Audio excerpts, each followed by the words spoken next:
Hey there, Ram here, founder and CEO of Silq, coming to you with a freight market update for the second half of August. Now, at the beginning of this month, I'd come to you about how August was going to be a turning point in American imports, with the reciprocal tariffs about to kick off at different points for different countries. August 7th was a critical date when the reciprocal tariffs went into effect for the rest of the world. And as many of you guys know, it did go through, and we've started collecting billions and billions of dollars overnight from foreign countries. Not really. But in any case, that went off. And then August 12th was a deadline for China that effectively got pushed out by another 90 days. It could be seen as a reprieve, a welcome reprieve, to be honest. But at the same time, it also adds to more uncertainty and more confusion. So here I am coming to you with about 3 different questions that we've collected from a whole bunch of customers that's on top of mind for most of them. We assume that will be the same for most of you who are listening to this to try to know how you can navigate this situation working with your foreign suppliers and your freight forwarders and customs brokers. So without further ado, here we go. First question, what's the play if the China tariffs get rolled back or doubled? Well, right now, tariff policy is a coin flip. Heads, you lose. Tails, they win. That's more or less what it feels like. Now, we're in a 90-day extension limbo, specifically with China, which again is the biggest trading partner for America. So let's just kind of hone in on that for a second here. It's going to be a rough time. We're expecting to see a lot of people having to now quickly go out there and see how quickly they can turn inventory from the factories. We're expecting a surge in bookings that go in for fast boat and air freight come later half of this year or later half of this quarter and going into early next quarter. That's kind of where our feedback is to most of our customers, that's what's happening in the market.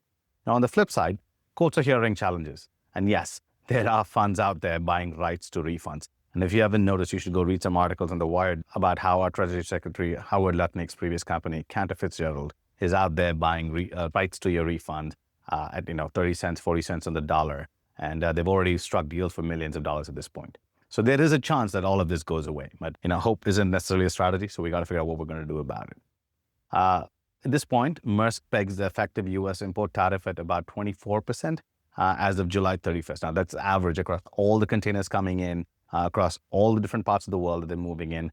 They're roughly pegging it to be the 24% average is what American importers are paying. Now, for context, that's up from 5% over a year ago. It was 5% last year, the average, and now it's 24%. Now, that's not a rounding error. It's a total rewrite of your landed cost math.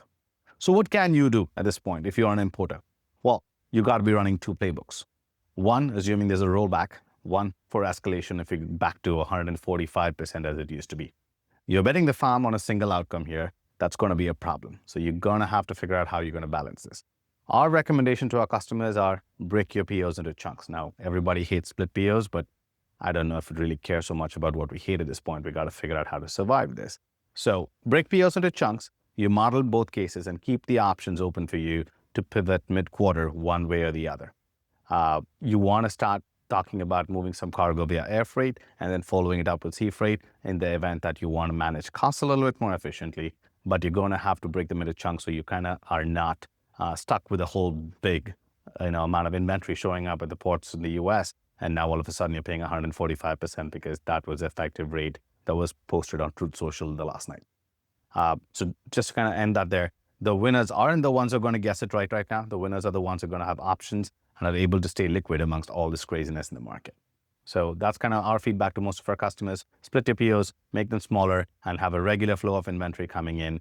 And beyond that, if you're still impacted or if you're still concerned about it, you should start looking at warehouses across the border in Mexico where you could house these goods for a longer period of time without paying duties just yet until you've sold the merchandise, and then you could pay the duty and bring it in to mitigate the impact on cash flows. If you need more information about it, reach out to us. We have an exclusive deal for 1 million square feet of warehouse in Tijuana that allows you to do this very effectively, and we have a process that's buttoned up completely. So, continuing on the first question, is a related second question that I have right now for most of our customers is, what are the big guys doing? The Walmarts, the Targets of the world, how are they overcoming this chaos right now? So to answer this, I'll probably use one of the metrics that we track internally. It's basically what we call TEUs per shipment.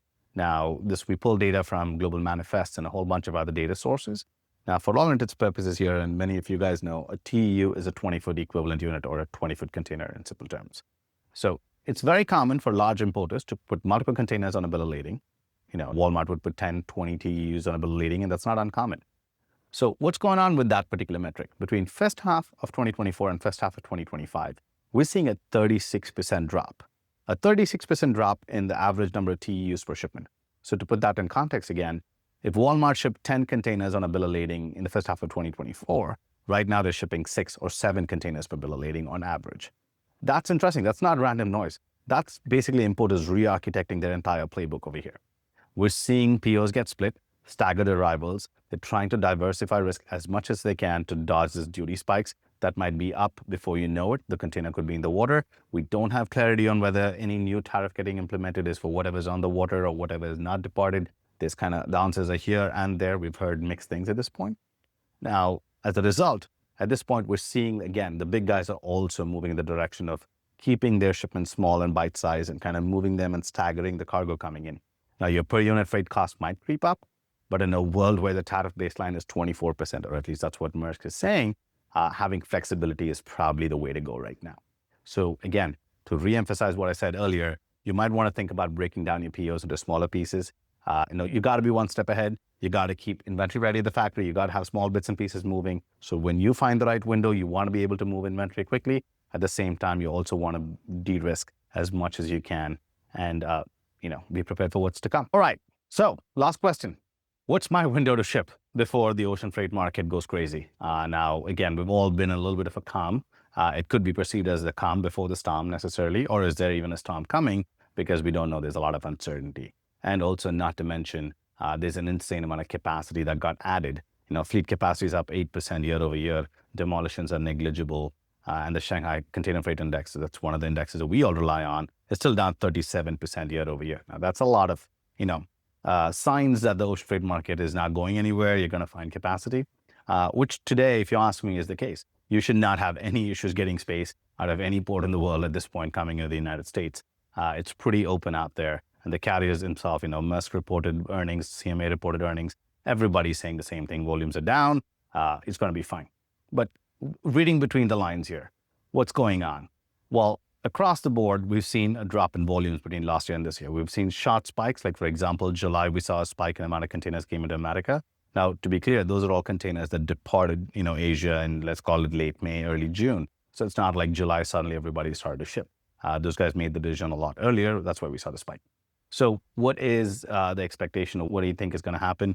We think that the market's going to start moving stuff towards the end of August, early September, because again, holiday inventory have still not made its way fully into America.